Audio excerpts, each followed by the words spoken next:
You're listening to the Otis Jiry channel.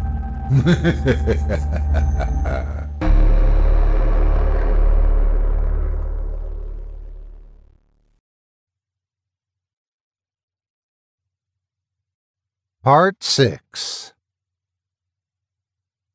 If this were a movie, I'm sure my night spent at the Crenchley Parish Inn would have been besieged by a storm. The locals would have been uniformly grotesque men and old crones leering sidelong at me, and my old nightmares would have recurred to foreshadow what was to come. Fortunately, this wasn't a movie, so none of that happened. There was a light rain, but in this region of England it honestly would have been odder if there wasn't, and the sound of it tapping on the window actually amplified the cheery, rustic charm of the inn itself. As for the locals, they were quite pleasant, if a little batty, and rather hard to understand through their accents, which were just as thick as you'd expect from people who'd had only fellow locals for company for what was probably decades. I actually had to nod pleasantly more than once at sentences that were probably completely innocuous, but sounded as if the speaker was confessing to intercourse with various forms of vegetation when rendered in that unintelligible drawl. And not only did my recurring nightmares not come back, I actually slept better than I had in years, thanks to the very nice and most likely homemade feather bed in my room. This delightful object, plus the hypnotic effect of the patter of the rain, made the night altogether delightful, and I awoke feeling refreshed and ready for whatever the next day might offer. I'm fairly certain that, had it not been for the circumstances surrounding my visit, I might have considered making Crenchley Parish a regular vacation destination. And that was before the next day, which seemed, if anything, even more picturesque than the previous night.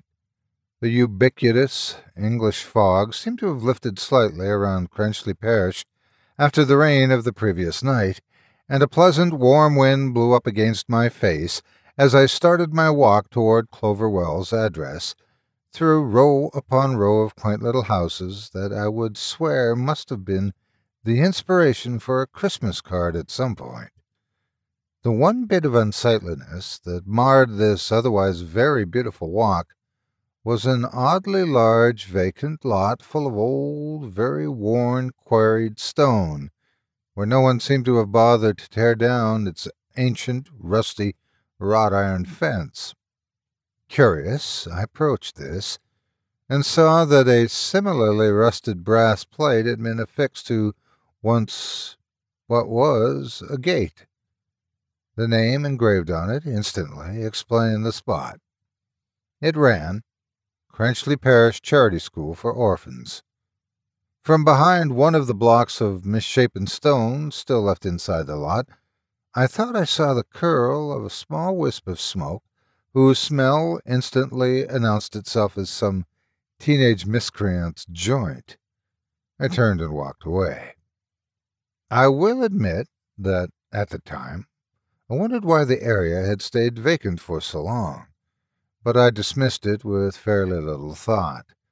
A place this out of the way surely didn't see much economic development, and there was no reason to tear anything down unless something was going to be built in its place. It was probably a nice curiosity for neighbors to talk about, and also, obviously, a popular hangout for local kids, however untoward their motives.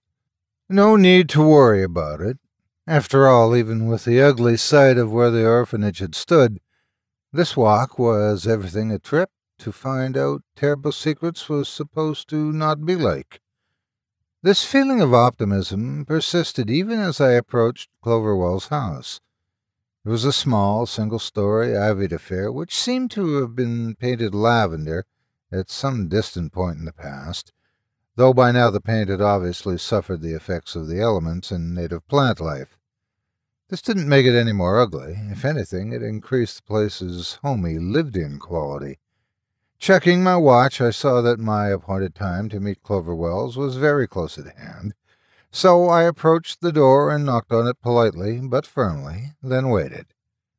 There was the sound of shuffling, slow footsteps from inside the house, and a moment later a very old woman in a frilly white dress with overzealously applied hair curlers opened the door, leaning on a rather rusty-looking walker as she did so. I smiled at her and held out my hand. "Mrs. Wells, I'm What?" the old woman squawked in the same thick rural accent. I coughed and raised my voice. "Hello, Mrs. Wells," I said with a higher volume and precision. "My name is Emma Sutton. We spoke on the phone?" "You don't have to show it, love," said the old woman in a much softer and more friendly voice as she fuddled with something in her ear. My hearing aid just needed a moment to pipe up. "I know who you are. Come on in. I was just putting the kettle on." I obeyed. It quickly became apparent that, as the visit progressed, Clover Wells was probably the most British old lady I would ever meet in my life. She absolutely refused to sit down, despite her advanced age, until she fetched me several mugs of tea and set a platter of what I suspected, with some guilt, were homemade scones and finger sandwiches in front of both of us. However, not one to insult such a conscientious host, I thanked her, still in a slightly elevated voice, and let myself enjoy the refreshments for a good 10 minutes before turning to her and beginning the conversation I'd come here to have. "Mrs. Wells, as I told you in my letter," I said, "I wanted to ask you about the Crenchley Parish Charity School." The change in Clover Wells' aspect as soon as I uttered the name seemed to drive the cheerful, sunlit atmosphere from the room on the instant. Her face clouded over into a very dark expression. Her body tensed, and it seemed all she could do to nod grimly. "Yes, dear," she said. "I had hoped we'd put the subject off with tea for a bit longer, but I suppose we mustn't avoid it altogether since you came here." Suddenly feeling that I was treading on less safe ground, I decided to open with the most open-ended question I could. "You said you'd worked there?" "Oh, yes," said Wells, her hands twisting in her lap as she made a face at the memory. "Had to, you know. During the Great War, there were so many orphans sent out to out-of-the-way places like this that the regular staff just couldn't keep up. We had hundreds of the poor little dears coming in. I had wanted to be a nurse, but my poor mother wouldn't hear of it, so I decided to do my patriotic duty by looking after the children at the charity school." She picked up her tea and sipped it sourly. I don't think I got the better end of the bargain, to be quite honest. I raised my eyebrows. "What happened?" "Everything." Clover Wells practically exploded as she said the word. "Pneumonia, scarlet fever, fighting, bullying like you can't believe, more accidents than I can count, and all the while we were half terrified there'd be a bombing or an invasion any day. I'm surprised my hair didn't fall out."